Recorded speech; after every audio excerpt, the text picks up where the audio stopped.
On the agenda tonight, we're going to be taking a look at Tenacious D, and they're going to be performing a cover of Wicked Game.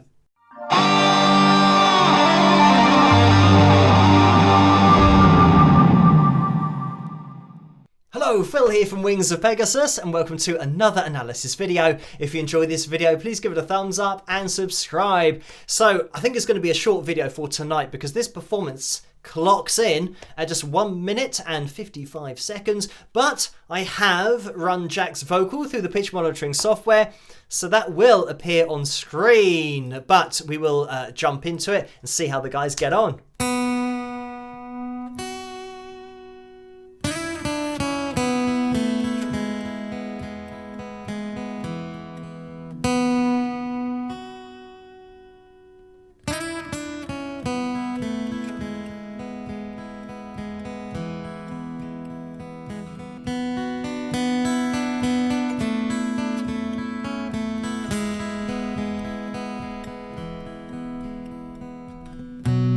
What a wicked game to play, to let me feel this way. What a wicked thing to do, to let me dream of you. What a wicked thing to say, you never felt this way. What a wicked thing to make me dream of you. And I don't wanna fall in love. No, I don't wanna fall in love with you.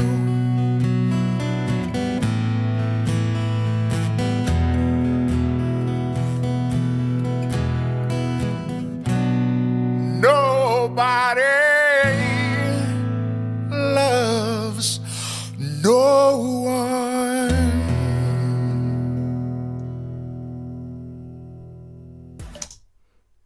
And there we have it. So, full disclosure here, I am a huge fan of Carl and Jack, and Tenacious D, Pick of Destiny, all of that was very much, wasn't part of my childhood because I'm, not that young, but it was certainly something that when I was teaching guitar, a lot of students who were younger, still at school, and when the movie came out, they'd all seen it, and they all wanted to learn Tenacious D songs. So yeah, I was very familiar with not only the songs, but the technique in order to play the songs. And this is the thing about Carl and Jack, is that technically as musicians, they are really good. And I think people kind of already know that, or maybe have a bit of an appreciation of it,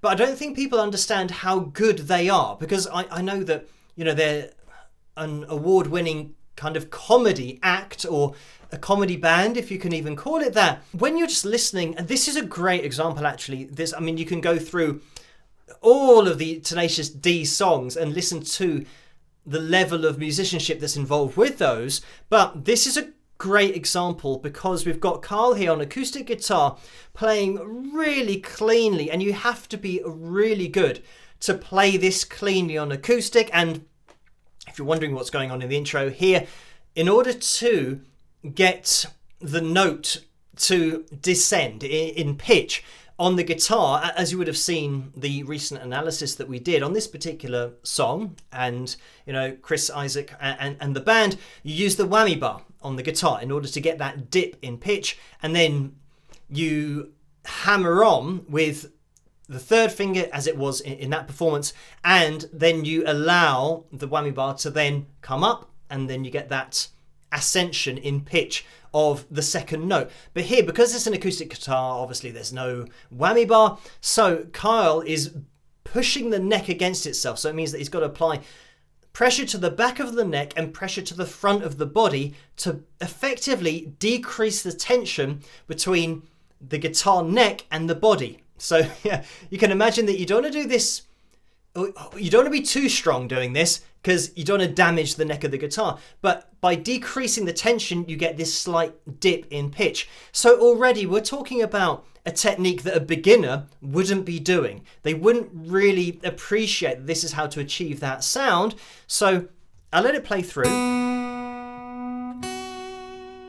And then we have vibrato on the fretted note. And again, no whammy bar here. So that's something that Carl has got to manufacture himself. Being able to vibrato evenly, especially on an acoustic guitar with heavier strings. Again, not a technique that you just instantly learn how to do. You have to be a seasoned player. You have to have a level of proficiency with the instrument to be able to even achieve these kinds of techniques on any level. But controlling them is a whole nother ball game. But we get that from Carl. And you'll hear that the decrease in pitch at the beginning is really subtle, but that's just the nature of an acoustic guitar trying to bend the neck against the body. It's, like I said, you want to be careful with it.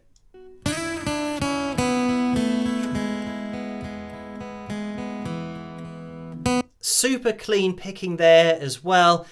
The way that we pick through and actually going down, every single note here is intentional, so it's not like just random picking anything will do. There's top level musicianship here on the guitar, but we'll wait to get to the vocal as well.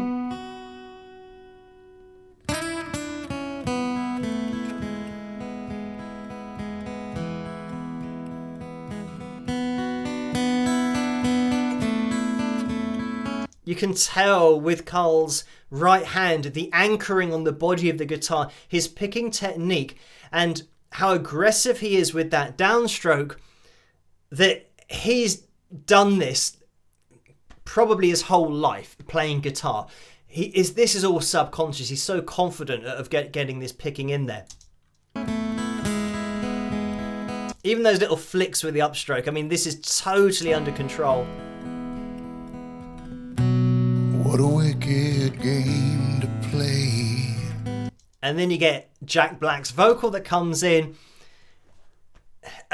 What I will say about Jack's voice, like in his lower register here, he has got so much body in his sound. It's totally under control. He's got vibrato. We can see that on the right-hand side on the pitch monitoring software, which I can actually make a little bit more prominent so we can see it. So we get these wobbles of vibrato. You need vocal control to do that, but we also kind of get this raspy sound and this husky sound to his voice that's just great at the bottom end here. To let me feel this way, what a wicked thing to do. Listen to the air as well, the thing to do.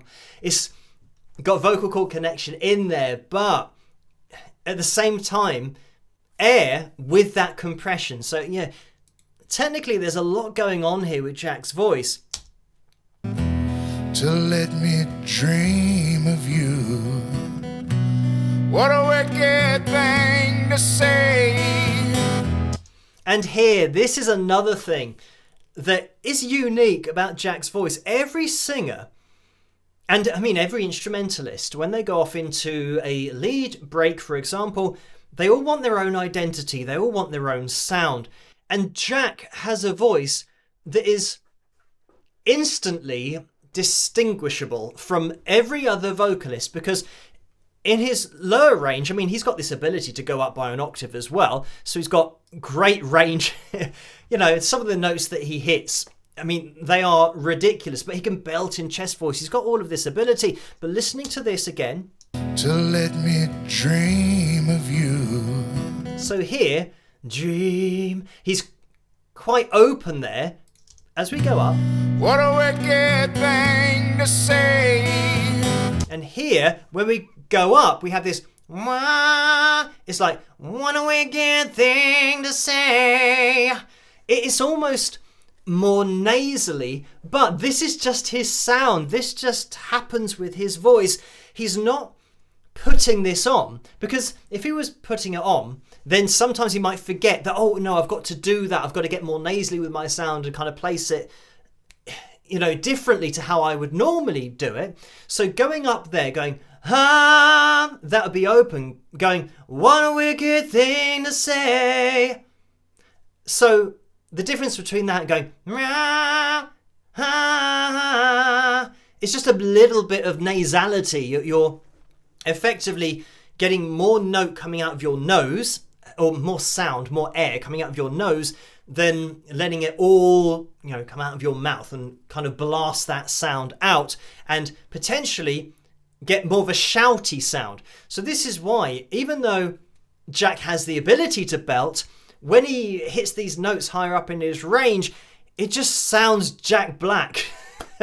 Which is great. Artistically, that's what everyone wants. They just want to have their own sound, and Jack has that. And it's another thing that might fly under your radar because it's not taken as seriously. But when you speak to musicians and singers, they all say exactly the same thing, that Jack's got a great voice, and he has this unique element to his voice that sets him apart from other singers, and that's such a rare thing to have. You never felt this way. And there, never felt this way. He's gone back to this kind of airy sound. What a wicked thing to do. And again, that no, it's just a classic Jack Black line. And saying that, again, it's another unique part of his overall sound artistically and musically, the notes that he chooses to end his vocal phrases on. Because that going, is kind of leaving it unresolved. And of course, every singer chooses different notes to end on. For example, going, he could have gone down there to make it more of a resolved line, but he didn't. He go, na. Even if I go, and put that in, you can hear how now there's a full stop at the end of that sentence, musically speaking. But Jack doesn't do that. He just kind of leaves it there. To make me dream of you, and I don't wanna fall in love. And again, he's got this ability to allow his voice to break into head voice, to flip into head voice from chest voice. And like I said in that analysis video looking at Chris's voice, it's not something that my voice does. My voice just goes, nah. It just kind of goes straight up there without that kind of flip thing happening, and I've never been able to do it. But Jack can do this with his voice. And the other thing is that when we go back, listening to the phrase before that, he's hitting notes that are in that same range. So, listen again. To make me dream of you. So that, to make me dream of you, that is the same note. We can see here it's going to be an F sharp 4. But he's hitting that in a chest voice sound. But then when he goes to it the second time, he allows it to flip into head voice. So he's hitting it in two separate vocal registers. So again, it's really cool to hear from a technique perspective, but obviously if you don't know about these things, you might not necessarily appreciate it. But he's hitting the same note in these two vocal registers, which is just great control. I don't wanna fall in love. No, I don't wanna fall in love. And you can hear that second time, this is what I class as totally live, as in it hasn't been edited afterwards from a pitch perspective, because Jack's vocal is just what it is. And I suppose this is another part of the act being less serious or being seen as a comedy kind of act. It doesn't really matter if notes are missed, but this is the kind of thing that I like to hear anyway, and I think this is totally musically credible. You've got great playing, you've got great singing, and if there is a note that's ever so slightly off, it's left in there because that's just what music is as an art form. It's not perfect. That's what it's all about for me. It makes every single performance unique. If you do 50 performances and every one of those 50 performances gets pitch corrected, it means that they all sound the same. You don't get any variation from one performance to the next. So that's why I love this kind of performance. And as with that previous analysis that I did with Chris performing this, that was heavily pitch corrected. with you.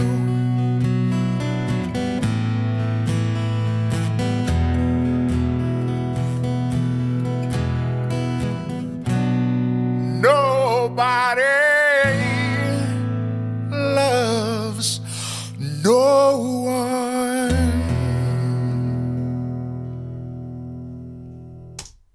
And there we have it. So yeah, a cool video to take a look at tonight, and yeah, a bit of a change on the channel to analyze something like this. Like I said, very short performance, but there's so much in there that, you know, as a musician you can point out and notice these underlying currents of technical ability, not only vocally but instrumentally. It wouldn't work if they weren't really good. And that's another thing about some comedians who also happen to be musicians. Sometimes as part of their act they will pretend to be not very good, or, you know, ones that stand out for me are, you know, Joe Stafford, who we've looked at on the channel before, who actually got in contact with me about the video that we looked at, where he's, you know, flat picking and hybrid picking and playing at a really high level, but he's telling jokes at the same time and then pretending to mess things up. But you can't do that act unless you are actually really good. So yeah, I'm sure there's plenty of comedians that you can think of that have that as part of their act, where they're pretending to not be very good or mess things up musically, but you know that actually they are really top level musicians. I am a big fan, but it's because of the musicianship and the skill on show that flies under a lot of people's radars. But yeah, it's just a great video for, yeah, me to check out, and thank you guys for requesting this particular video, and keep those suggestions and requests coming in the comment section below. If you did enjoy this video, please give it a thumbs up and subscribe. As always, let me know what you guys think, and I'll catch you guys at the next one. Rock!